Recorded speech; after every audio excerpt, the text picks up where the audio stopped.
name is Deshaun Davis, Gikdash. That means good day in O'odham language. I am Don O'odham, Mexican, and black. I am a native Tucsonian. Chukchon is also the O'odham name for Tucson. And this is, ancestral O'odham lands as well as Yaqui lands. I have a deep kinship with this land, and I'm very honored to be able to talk about that a little bit during this short interview.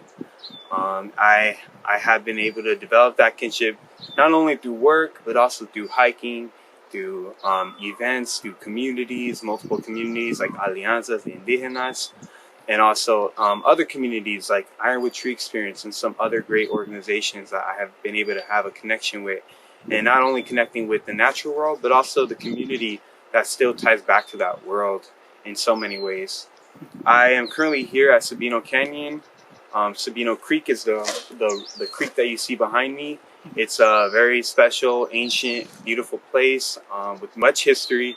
Ho'okam, O'odham, and other peoples utilize this river and this area for foraging, for farming, for collecting acorns and collecting all types of things out here. There's saguaros all around here to collect the baidaj and use the materials for housing. It's a very special place and very, very important place. And also, once we get into the science of it, it's a very ecologically superior place. It supports so much life compared to the rest of the desert. And it supports a lot of animals and birds and things you wouldn't find in other areas of the land due to the fact that there's water here a lot of times of the year. So we even have fish in this creek behind us, like Gila chubs and Gila top minnow, all types of really special creatures out here. And then obviously you see the cottonwoods, which used to line many other areas in the land, including the Santa Cruz River, until those areas were altered and depleted of their natural resources, including water. My perspective of the earth is that this land is a very special and sacred place in all places and all regions, and it has many kinships with many peoples in all the way from here to Africa, to Australia, to everywhere. You find this kinship and this love and this sacredness throughout the whole entire globe. I think of places also like the Amazon rainforest and the Pacific Northwest, where you have these deep, intricate relationships from things like the water to the fish to the big game, and so it's a very special world that we live in, and we should be honoring it every day of our lives to the best possible way that we can, whether that be through direct action work, activism,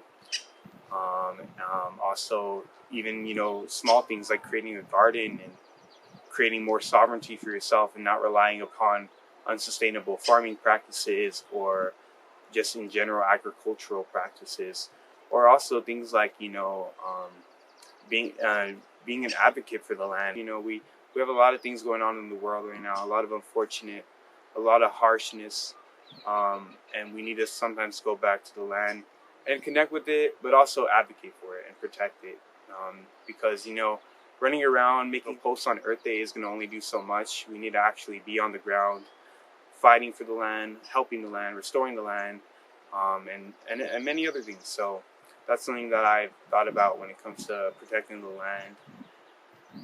And then a fun fact I would like to share about the land is that this land is a very special place due to the fact that it is connected to the Sea of Cortez in many ways, culturally, ancestrally, for many people like the O'odham, the Yaqui, the Seti people, other people who live in the Sonoran Desert, but also rely upon the beautiful Sea of Cortez that provides so much life and sustenance for many peoples.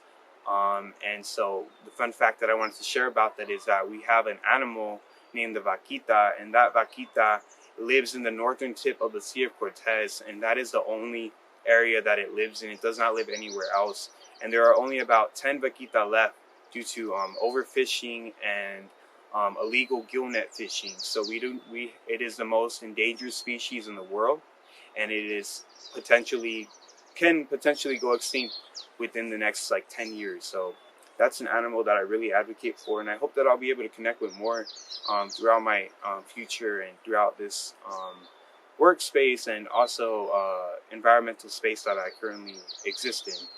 And I think it's a beautiful creature. It's the smallest porpoise in the world. It's a little tiny dolphin-like creature, and if you want to look it up, there's a lot of cool information about it. And that is pretty much what I had to share today. And I appreciate you guys for hearing me out today. Thank you.